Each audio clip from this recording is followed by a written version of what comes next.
Di sebuah desa kecil yang terletak di antara hamparan sawah dan perbukitan berhutan lebat, udara pagi selalu datang membawa kabut tipis dan aroma tanah basah. Desa itu bernama Desa Sukamulyo, tempat di mana ayam berkokok sebelum azan subuh dan suara mengaji anak-anak bersahut-sahutan menjelang maghrib. Sebuah desa yang secara lahiriah tampak sederhana dan damai, namun menyimpan banyak cerita tentang kejadian-kejadian yang tak bisa dijelaskan oleh logika semata. Di ujung desa itu, berdiri sebuah rumah sederhana berlantai semen dengan dinding bercat putih kusam. Halamannya luas, dihiasi pohon bidara, lengkuas, sirih, dan tanaman obat lainnya. Di samping rumah terdapat sebuah sumur tua yang konon sudah ada sejak zaman penjajahan. Rumah itu adalah tempat tinggal seorang pria muda berusia awal 30-an yang disegani hampir semua orang di desa itu, Ustadz Fikri. Orangnya bertubuh sedang, berjanggut rapi, dan sorot matanya tenang namun tajam. Senyumnya lembut, ucapannya halus, dan setiap langkahnya seolah membawa aura kesejukan tersendiri. Ia bukan hanya guru ngaji bagi anak-anak desa setiap sore di langgar kecil, bukan hanya pengisi pengajian malam Jumat, tetapi juga orang pertama yang dicari ketika ada warga yang mengalami hal-hal aneh, sakit tanpa sebab, atau terganggu oleh sesuatu yang tidak terlihat. Bagi warga Sukamulyo, Ustadz Fikri adalah penjaga. Bagi dunia gaib, ia adalah ancaman. Perjalanan Fikri hingga ke desa itu dimulai dari sebuah pondok pesantren tua dan terkenal di Jawa Timur, yang berdiri di atas tanah wakaf sejak abad ke-18. Di sana ia mondok sejak usia 12 tahun, meninggalkan keluarganya di kampung halaman demi mengejar ilmu agama. Pondok itu bukan hanya tempat belajar kitab kuning dan fikih, tetapi juga tempat di mana ilmu-ilmu hikmah, ruqyah syariah, dan pertahanan diri dari gangguan gaib diwariskan secara turun-temurun kepada santri-santri terpilih. Fikri adalah salah satu dari sedikit santri yang berhasil mendapat kepercayaan langsung dari Kiai Syamsuri, sang pengasuh pondok. Kiai Syamsuri bukan hanya ulama karismatik, tapi juga dikenal sebagai penunduk makhluk halus dan penghancur sihir hitam, dihormati bahkan oleh kalangan jin muslim di sekitar pesantren. Fikri belajar banyak dari beliau, bukan hanya tentang bagaimana melawan santet atau pelet, tapi juga tentang menjaga hati, niat, dan keikhlasan saat berhadapan dengan kekuatan-kekuatan kegelapan. Setelah menyelesaikan pendidikannya, Fikri menikah dengan seorang gadis desa bernama Nisa, santriwati dari pesantren putri di pesantren yang sama. Mereka kemudian memutuskan untuk tinggal di kampung halaman Nisa, Sukamulyo, sebuah desa kecil namun religius, di mana azan selalu lebih dulu terdengar sebelum ayam jantan sempat bersuara. Di desa itulah Fikri memulai kehidupan barunya. Ia tak membangun klinik, tak membuat spanduk bertuliskan, ahli ruqyah, dan tak pernah menawarkan jasa. Namun, berita menyebar dengan sendirinya. Seorang anak yang kesurupan tiba-tiba sembuh setelah Fikri membacakan surah Al-Baqarah. Seorang petani tua yang kehilangan hasil panennya akibat serangan gaib berhasil menyelamatkan sawahnya setelah ditaburi air yang telah diruqyah oleh Fikri. Seorang janda yang menderita gangguan mimpi buruk bertahun-tahun tidur nyenyak setelah Fikri menyarankan surat tertentu untuk dibaca setiap malam. Tidak sedikit pula yang datang dari luar desa, diam-diam, biasanya menjelang malam, mengetuk pintu rumahnya dengan wajah panik dan tubuh gemetar. Beberapa menangis, beberapa membawa barang-barang aneh yang mereka temukan di rumah, seperti boneka jerami, kain kafan, hingga paku yang keluar dari perut mereka sendiri. Dan Fikri, dengan tenang, menyambut mereka, menyimak, lalu menyembuhkan bukan hanya tubuh mereka, tapi juga jiwa mereka. Ia dikenal menggunakan metode ruqyah syariah murni, tanpa jampi-jampi asing, tanpa tumbal, tanpa kemenyan.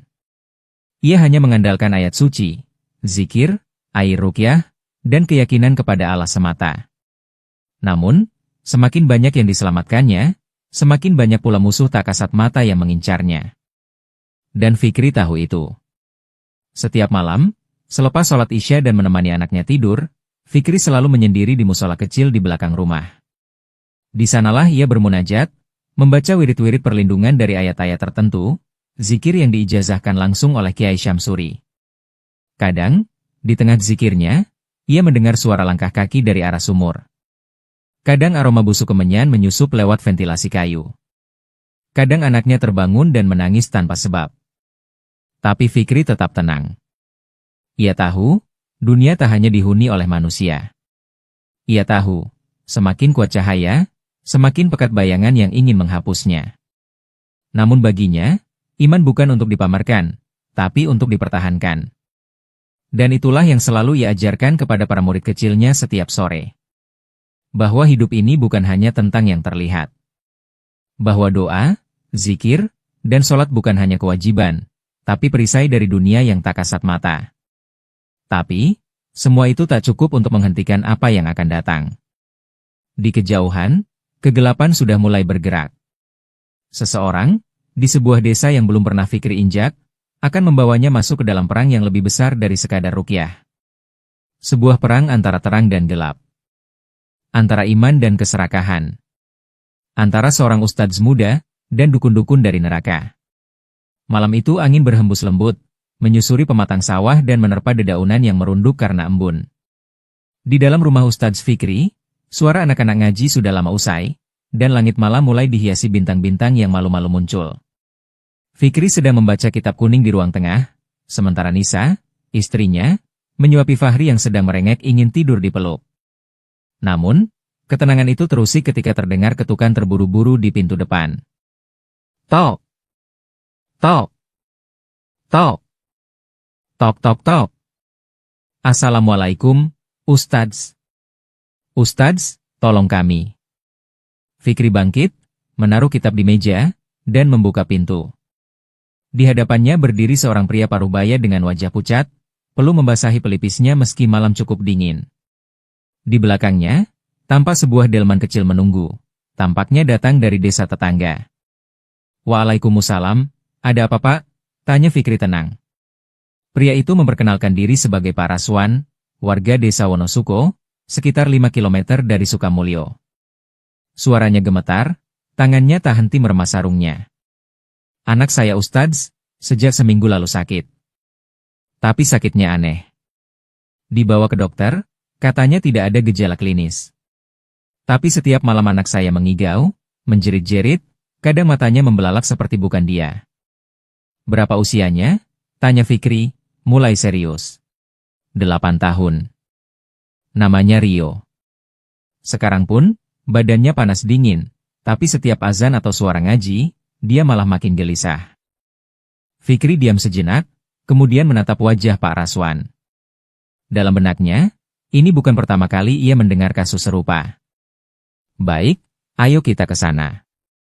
Perjalanan menuju desa Wonosuko menembus jalan sempit dan gelap, hanya diterangi cahaya bulan dan lentera di depan delman.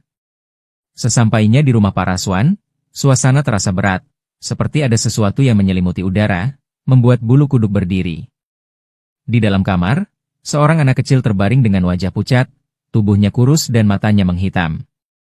Ia tampak tak sadar, tapi tubuhnya bergerak-gerak sendiri seperti ditarik dari dalam. Di pojok ruangan, seorang ibu, istri Pak Raswan, menangis pelan sambil memeluk sajadah. Fikri duduk di sisi ranjang dan meletakkan tangannya di dahi anak itu. Seketika tubuh Rio bergetar hebat. Ada sesuatu di dalamnya. Gumam Fikri lirih. Ia meminta Pak Raswan mengeluarkan semua barang yang terakhir kali diterima atau dibawa oleh anaknya. Mulailah istri Pak Raswan mengumpulkan buku sekolah, tas, dan mainan. Namun saat membuka saku tas sekolah, mata Fikri langsung menatap tajam. Di dalamnya ada segumpal uang, lusuh, kotor, tapi jumlahnya lumayan besar untuk ukuran anak kecil. Uang itu bukan mainan. Bukan juga uang pemberian orang tua. Aroma yang keluar dari lembaran itu bukan bau kertas, tapi bau anyir darah dan tanah kubur. Siapa yang ngasih ini? Tanya Fikri. Pak Raswan kebingungan. Rio belum sempat bicara sejak sakit. Tapi si ibu teringat, seminggu lalu anak mereka pulang dari sekolah dan berkata bahwa ada om-om baik yang memberinya hadiah uang karena membantu mengambilkan tas di jalan. Fikri tahu, ini bukan sekadar hadiah. Tanpa membuang waktu, Fikri mengambil air mineral yang ia bawa, membaca ayat-ayat ruqyah panjang, lalu memercikannya ke tubuh Rio yang langsung menjerit keras hingga suaranya seperti orang dewasa. Auugah! Panas! Jangan bakar! Mata anak itu merah menyala, urat di lehernya menegang, dan tiba-tiba tubuhnya melayang beberapa senti dari ranjang sebelum terhempas kembali. Ibu Rio menjerit histeris. Tapi Fikri tetap tenang, meneruskan bacaannya dengan suara mantap dan lantang. Bau busuk menyebar dari tubuh anak itu, seperti bangkai dicampur belerang. Setelah ruqyah selama hampir 1 jam, tubuh Rio melemas, seperti kehabisan tenaga. Namun Fikri belum selesai. Ia menatap uang tadi, menggenggamnya, lalu membungkusnya dengan sobekan kertas dan menyalakan api dari kompor minyak kecil yang biasa dipakai memasak. Begitu uang itu disentuh api, suara mendesis keluar, bukan dari kertas, tapi dari arah jendela. Seperti suara makhluk sedang kesakitan. "Aarg, tumbalku. Kau bakar uangnya." Rio kembali menggeliat, lalu tak sadarkan diri, dan tiba-tiba suasana kamar menjadi tenang. Bau busuk menghilang. Angin malam kembali berhembus dari celah jendela. Tubuh Rio berkeringat, tapi wajahnya mulai normal. Ia membuka matanya perlahan dan menangis. "Ummi." Rio haus. Fikri memejamkan mata. Alhamdulillah, anak itu selamat. Namun, dalam hatinya, Fikri tahu. Ini baru awal. Usai ruqyah, Fikri kembali duduk sendiri di langgar kecil di depan rumah Pak Raswan. Malam makin larut. Langit seperti menahan hujan yang tak jadi turun. Dalam zikirnya, Fikri membuka penerawangan ringan, sekadar menelisik asal-muasal gangguan yang menimpa anak itu. Dan dari bisikan doa yang tak terdengar oleh manusia biasa, muncullah sebuah nama.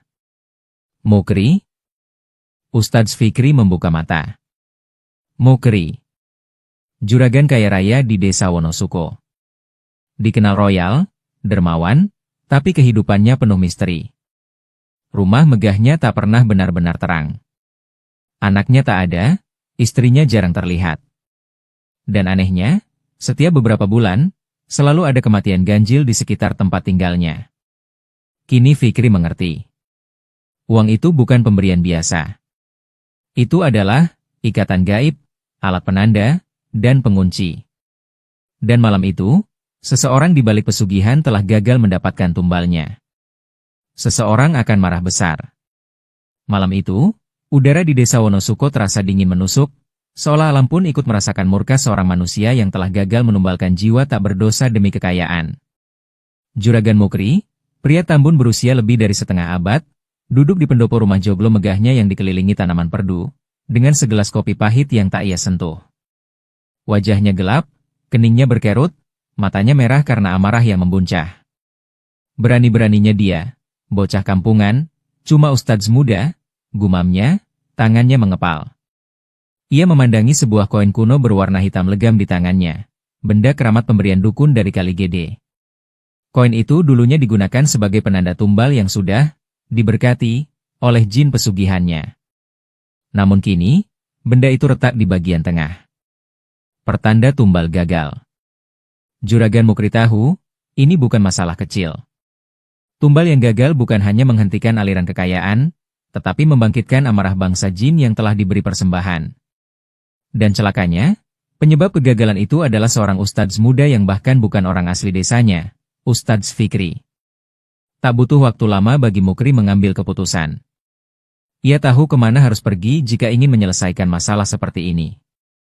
Malam itu juga, dengan mengendarai mobil hitam tua peninggalan ayahnya, ia melaju ke arah timur, menyusuri jalanan setapak yang tak lagi diaspal, melewati ladang kering dan hutan gelap, hingga akhirnya sampai ke sebuah lembah yang tersembunyi, Desa Kali Gede. Desa itu tak tercantum di peta. Konon, hanya orang-orang yang dipanggil atau punya niat kotor yang bisa menemukannya. Kali Gede bukan desa biasa.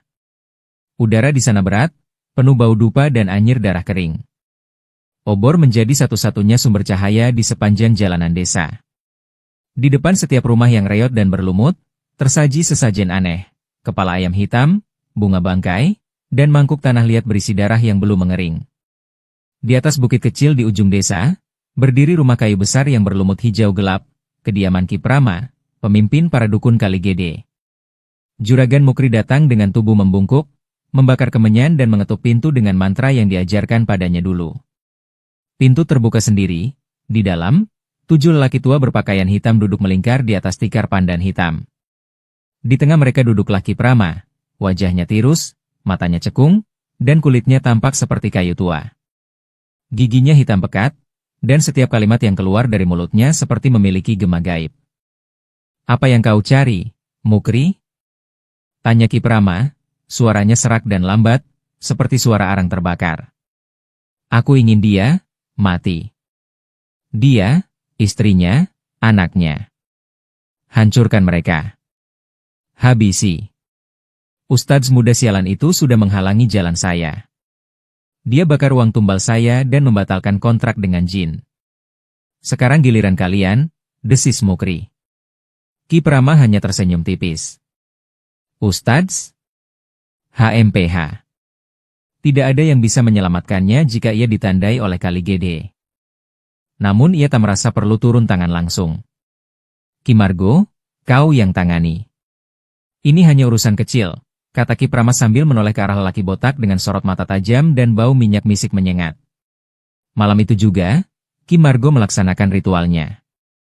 Ia menyiapkan boneka jerami dengan potongan kain putih milik Ustadz Fikri, yang ia peroleh dari jin mata-mata. Boneka itu ditancapkan paku dari pohon setigi hitam dan dibungkus tali ijuk. Mantra kuno dilafalkan dengan bahasa Jawa kuno yang hanya diketahui para dukun pesugihan. Jin yang dikirim kali ini adalah makhluk berwujud kera besar bermata merah, bernama Gorohwengker, pemakan jiwa manusia. Di saat yang sama, di rumah Ustadz Fikri di Karangsari, suasana tenang. Fikri sedang mengajari anaknya menghafal surat pendek sebelum tidur, sementara istrinya, Amalia, menyiapkan air jahe. Namun tiba-tiba, lampu temaram di ruang tamu berkedip-kedip dan udara mendadak pengap. Tanpa peringatan, suara geraman rendah terdengar dari atap rumah, lalu suara benda berat jatuh. Fikri berdiri, mengambil tasbihnya, dan membaca ayat kursi. Dinding rumah bergetar. Cermin pecah. Dari pojok ruangan, makhluk hitam besar muncul, wujud jin Gorohwengker, dengan gigi runcing dan mata yang menyala merah. Namun Ustadz Fikri tidak gentar. Ia berdiri di hadapan jin itu, menggenggam tasbih dan mulai melafalkan surat Al-Baqarah. Suara Fikri menggema, seolah setiap lafaznya adalah panah yang menembus daging jin. Jin itu meraung, tubuhnya mulai terbakar oleh cahaya yang memancar dari dada Fikri. Dalam hitungan menit, ruangan itu berubah menjadi arena benturan dua kekuatan gaib. Tapi kali ini, Ustadz Fikri menang. Jin itu menghilang dengan jeritan menyakitkan, meninggalkan bau gosong dan darah hitam di lantai. Fikri jatuh berlutut, nafasnya tersengal. Tapi ia tahu ini baru permulaan. Dan di Kali Gede, ketika Ki Margo membuka mata dari ritualnya, wajahnya pucat pasi. Jinku hancur. Ki Prama menyipitkan mata. Jadi dia bukan orang sembarangan.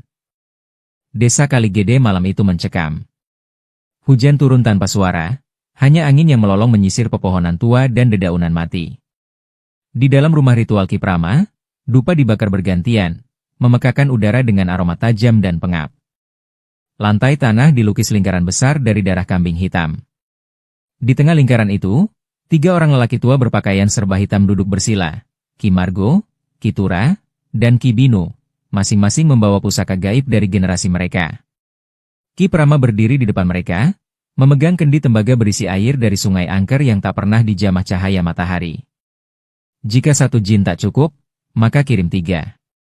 Aku ingin lelaki itu dan seluruh darahnya habis malam ini, desis Ki Prama, matanya merah seperti bara. Ia menumpahkan air kendi ke tanah. 3 jin dilepaskan sekaligus.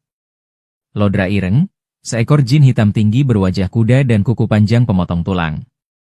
Patiraga, jin perwujudan nenek tua busuk yang suka memburu anak-anak. Gagak Sukma, jin berbentuk kabut hitam yang membungkus tubuh korban dan menghisap roh mereka hidup-hidup. Di saat bersamaan, di desa Sukamulyo, malam tampak seperti malam biasa. Tak ada firasat. Tak ada angin. Ustadz Fikri duduk bersama istri dan anak sematawayangnya, Fahri, di ruang keluarga. Ia sempat berkata, "Kalau esok aku tak ada, teruskan baca Quran ya nak." Nisa tertawa kecil. "Mas ini kok bicara aneh-aneh?" Namun ucapan itu seolah pertanda terakhir. Tepat pukul 2.13 dini hari, seluruh lampu di rumah padam. Televisi berderit lalu mati. Angin kencang menghantam jendela seakan ingin merobohkan rumah. Lalu hening. Tiba-tiba suara geraman rendah terdengar dari atap, lalu suara kayu patah. Fikri berdiri, mengambil tasbih dan air ruqyah. Namun kali ini, yang datang bukan satu, melainkan 3 kekuatan sekaligus. Pintu depan rumah meledak terbuka. Dari arah dapur, kabut hitam menyusup masuk dan melayang cepat ke arah anaknya. Fahri menjerit ketakutan, tapi sebelum Fikri sempat menjangkau, gagak sukma sudah menyelimuti tubuh bocah itu dan membuatnya menggigil hebat. Suara bacaan Quran Fikri menggema, tapi Lodra Ireng menerjang dari belakang dan menendangnya hingga terlempar ke dinding. Nisa mencoba menarik Fahri, namun Patiraga muncul di lorong kamar, tubuhnya membusuk dan penuh belatung, matanya mengalirkan darah. Ia menjeritkan mantra dari dunia jin, membuat Nisa muntah darah dan jatuh tersungkur. Fikri mencoba bangkit, mulutnya terus melafalkan ayat-ayat suci, namun tenaga jin-jin itu terlalu kuat. Air ruqyah di tangannya mendidih dan meledak. Lodra Ireng mencengkeram tubuhnya dan menghantamkan ke lantai berulang kali. Punggung Fikri patah. Darah mengalir deras dari kepalanya. Fahri, bocah kecil itu, hanya bisa menatap ke arah ayah dan ibunya. Matanya sudah memutih karena ruhnya sedang disedot perlahan. 3 menit. 5 menit. Semua terjadi secepat kilat namun terasa seperti seabad. Ketika azan subuh menggema dari kejauhan, rumah Fikri telah sunyi. Tak ada suara. Tak ada cahaya. Pagi itu, warga desa Sukamulyo berkumpul karena bau busuk menyengat dari arah rumah Fikri. Pak Lurah, beberapa warga dan ustadz kampung lainnya mendobrak pintu yang sudah hancur sebagian. Begitu masuk, beberapa langsung berteriak histeris, beberapa lainnya jatuh pingsan. Tubuh Ustadz Fikri ditemukan dalam posisi telungkup, darah membeku di lantai. Nisa tergeletak di sudut kamar dengan mata terbuka menatap langit-langit, mulutnya membiru, tangan menggenggam potongan sajadah yang terbakar setengah. Dan yang paling memilukan, Fahri ditemukan memeluk mushaf kecil miliknya, wajahnya pucat, tak bernyawa, dengan darah hitam mengalir dari telinganya. Berhari-hari, suasana duka menyelimuti desa. Tangisan tak henti-henti terdengar dari rumah ke rumah. Pemakaman dihadiri seluruh warga, namun yang menggantung di hati mereka semua hanyalah satu pertanyaan yang tak terucap. Siapa yang tega melakukan ini? Tapi di kejauhan, dari balik ladang kering di ujung desa, seseorang tersenyum puas dalam gelap. 3 hari setelah kematian Fikri dan keluarganya, kabar duka itu sampai ke sebuah desa sunyi di lereng Gunung Lawu. Desa itu kecil, tak ada sinyal, tak ada suara kendaraan. Hanya satu rumah yang masih menyalakan lampu minyak setiap malam, rumah Kiai Umar, seorang lelaki sepuh dengan jubah putih, sorban kumal, dan mata yang dalam namun tajam seperti baja. Ia sedang duduk di beranda, menatap langit saat seorang santri dari Karangsari datang tergopoh-gopoh. Kiai, maafkan saya. Ustadz Fikri, menantu Kiai, cucu Kiai. Suara santri itu gemetar, tak sanggup melanjutkan. Kiai Umar tak menjawab. Tubuhnya seperti membatu. Hanya bibirnya yang bergerak perlahan, mengucap innalillahi, dengan suara nyaris tak terdengar. Angin gunung bertiup kencang seolah ikut menyampaikan kabar duka. Tangan Kiai Umar mengepal di atas tongkat kayu bertuah miliknya. Matanya yang sembab kini berubah merah, bukan karena menangis, melainkan karena api murka yang mulai membakar jiwa seorang ayah dan kakek. Malamnya, Kiai Umar tidak tidur. Ia menutup ruangan lamanya yang dipenuhi kitab tua, keris pusaka, dan botol-botol kecil berisi pasir dari makam para wali. Di tengah ruangan itu, ia duduk bersila. Di hadapannya, sebuah mangkuk tembaga berisi air zam-zam dan rambut cucunya, Raffi, yang dulu pernah ia potong sendiri saat akikah. Ya Allah, jika ini takdir MU, hamba ridha. Tapi jika ini kezaliman manusia dan jin, izinkan hamba menegakkan keadilan MU. Tangannya menggenggam tasbih kayu cendana yang telah menemaninya selama puluhan tahun. Ia menutup mata, dan masuk ke dalam alam batin. Dalam penerawangan gaibnya, Kiai Umar melihat segalanya. Juragan Mukri yang menjual ruhnya demi kaya. Ritual pemanggilan di Kali Gede. 3 jin pemangsa ruh. Anaknya, menantu, dan cucunya meregang nyawa dengan tubuh terkoyak. Matanya berair, tapi wajahnya tetap kokoh. Anakku, kau gugur dalam jihad. Sekarang biar Abah yang turun ke gelanggang. Keesokan malamnya, Kiai Umar datang ke rumah Juragan Mukri. Tak ada warga yang berani menegur, hanya melihat dari balik jendela. Mukri yang sedang makan malam dikejutkan oleh ketukan keras. Siapa? Malam-malam begini? Begitu ia buka pintu, tubuhnya membeku. Di depannya berdiri Kiai Umar. Matanya merah. Jubahnya seperti disinari cahaya dari alam lain. Di tangannya, tongkat kayu tua yang dulu konon pernah menumbangkan 3 dukun sakti sekaligus. Mukri hendak lari, namun Kiai Umar sudah melangkah masuk. Mukri, kau tumbalkan anak menatuk dan cucuku. Sekarang giliran kau yang diadili. Lampu-lampu padam. Rumah jadi gelap total. Tiba-tiba, tanah bergetar. Dari dalam dinding rumah Mukri, keluar seekor jin tinggi besar, peliharaan utama pesugihan itu. Sontromait, jin penjaga kekayaan yang haus darah manusia. Namun sebelum jin itu sempat menyerang, Kiai Umar menghantamkan tongkatnya ke lantai dan membacakan ayat kursi dengan lantang. Jin itu berteriak dan terbakar, tubuhnya mencair menjadi darah panas yang menyebar ke seluruh sudut rumah. Mukri meraung minta ampun, namun Kiai Umar tetap tenang. Hartamu dari darah. Maka biar kubakar bersama bangkainya. Ia membakar lemari Mukri yang penuh dengan uang pesugihan. Uang itu tak hangus, tapi meleleh dan menangis, mengeluarkan suara anak kecil minta tolong. Tubuh Mukri melepuh. Darah keluar dari pori-porinya. Ia teriak, namun tak seorang pun menolong. 5 menit kemudian, ia meregang nyawa dengan mata melotot dan lidah menjulur, terbakar api dari jin peliharaannya sendiri. Malam itu, rumah Mukri hangus. Tak satu warga pun berani memadamkan api. Malam ke-40 setelah kematian Fikri dan keluarganya, Kiai Umar berangkat ke desa Kaligede. Tak ada yang berani mengantar. Tak ada yang ingin disebut namanya di tempat itu. Desa Kaligede bukan sembarang desa. Ia bagai kawasan terlarang, sarang 7 dukun santet terkuat di tanah Jawa, dipimpin oleh Ki Prama, yang sudah meminum darah puluhan bayi dalam ritual kegelapan. Namun malam itu, langit di atas Kaligede mendung berat. Petir mengoyak langit berulang kali, dan suara gemuruh terdengar bukan dari awan, tapi dari tanah. Seorang lelaki tua bersorban putih berjalan sendirian di jalanan sepi desa itu. Tongkatnya menancap tanah, namun setiap hentakan membuat tanah retak dan rumput layu. Kiai Umar, seorang penjaga desa membatin ketakutan, nyaris pingsan hanya karena tatapan matanya. Di balai ritual Kaligede, 7 dukun sudah berkumpul. Ki Prama tertawa pendek, mengepulkan asap dupa dari telapak tangannya. Dia datang sendirian? Terlalu sombong. Kirim Ki Darsan. Salah satu dukun, Ki Darsan, maju.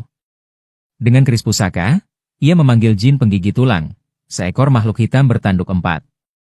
Kiai Umar hanya diam. Begitu jin itu menyerang, Kiai Umar mengangkat tangan kanannya, dan ZZZRRTT. Sekejap, tubuh jin itu meledak menjadi abu, dan Ki Darsan roboh tanpa nyawa, mulutnya berbusa, tubuhnya melepuh tanpa disentuh. Allahu Akbar. Suara Kiai Umar menggema, menggetarkan balai ritual seperti gempa kecil. Ki Prama tertegun. 5 orang, serang dia bersamaan. Ki Tundo, Ki Jagir, Ki Sendro, Ki Lempar, dan Ki Bakir maju bersamaan, melingkari Kiai Umar, membentuk lingkaran santet. Mereka membaca mantera dalam bahasa kuno. Api, racun, dan puluhan jin dikeluarkan sekaligus. Tapi Kiai Umar berdiri kokoh, mulutnya hanya berkomat kamit membaca surah Al-Falaq dan An-Naas, diulang 7 kali. Tiba-tiba, api membalik arah, racun menyebar ke tubuh para dukun sendiri, dan jin-jin itu berteriak ketakutan, saling menerkam tuannya. 5 dukun tewas sekaligus. Darah mereka mengalir membentuk lingkaran hitam yang membakar tanah tempat mereka berdiri. Tinggal Ki Prama sendiri. Tubuhnya gemetar, jubah hitamnya basah oleh keringat. Ia hendak lari, namun kakinya seolah tertancap ke tanah. Maafkan saya, Kiai. Saya hanya menjalankan permintaan. Suaranya lirih. Tak lagi ada wibawa sang dukun agung. Kiai Umar mendekat perlahan. Wajahnya tak marah, tapi penuh iba, seperti seseorang yang akan mengusir anjing sakit dari rumah Allah. Kau bukan hanya pembunuh, Prama. Kau perusak generasi. Dosamu bukan pada anakku saja, tapi pada ratusan jiwa yang jadi tumbal. Ki Prama berteriak minta ampun, bersujud di tanah. Namun Kiai Umar membacakan ayat penghancur sihir, Surah Yunus ayat 81-82, lalu menghantam tongkatnya ke tanah. Gubrak. Tanah Kali Gede bergetar. Angin mengamuk. Langit seolah robek. Dari atas langit turun cahaya putih menyilaukan. Semua rumah, altar pemujaan, batu sesajen, dan gua tempat ritual, terbakar dari dalam. Ki Prama meleleh hidup-hidup, tubuhnya terbakar cahaya, bukan api. Ia menjerit menyebut nama ibunya, lalu hilang menjadi abu hitam. Kali Gede musnah. Pagi harinya, orang-orang hanya melihat bekas desa itu berupa tanah hangus dan pepohonan gosong. Tak ada sisa bangunan. Tak ada bau dupa. Tak ada suara burung. Sunyi total. Di tengah lapangan yang dulunya pusat desa itu, tertancap tongkat tua Kiai Umar, tegak lurus, menghadap kiblat. Di ujungnya tergantung jimat Ki Prama yang sudah hangus. Pagi ketujuh setelah peristiwa Kali Gede, hujan deras mengguyur wilayah itu. Tapi tidak seperti hujan biasa. Air yang jatuh dari langit terasa hangat, membawa aroma tanah suci, seolah alam pun sedang melakukan pembersihan. Desa Kali Gede benar-benar hilang dari peta. Tak ada yang berani mendekat, bahkan para petugas pemerintah yang dikirim untuk memeriksa hanya menemukan tanah hangus dan kabut pekat yang tak bisa ditembus. Mereka mencatatnya sebagai bencana alam tidak diketahui, lalu mencoret desa itu dari data wilayah administratif. Di sisi lain, di desa Sukamulyo, tempat Ustadz Fikri dulu tinggal dan mengabdi, suasana berangsur damai. Beberapa hari setelah kejadian, Kiai Umar datang ke makam anaknya. Ia tak membawa bunga.